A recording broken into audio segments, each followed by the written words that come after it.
Nasa 394 na wanted person ang naaresto ng Police Regional Office 3 sa buong Central Luzon mula Enero 1 hanggang Enero 20. Ayon kay PRO3 Regional Director Police Brigadier General Ponce Rogelio Piñones, 275 ang kabilang sa other wanted person, 52 sa most wanted person at 67 sa top 10 most wanted person. Batay sa ulat ng mga provincial at city police office.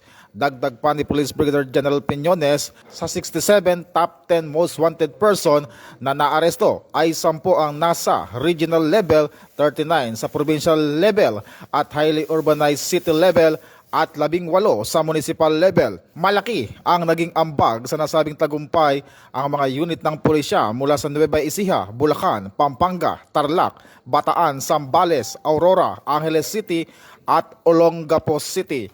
Ayon pa kay Police Brigadier General Piñones, patuloy ang koordinasyon ng mga tracker teams sa Regional Intelligence Division at iba pang intelligence unit upang matunton ang mga puganting may nakabimbing warrant of arrest. Ito ang bagong PNP para sa bagong Pilipinas, serbisyo mabilis, tapat at nararamdaman.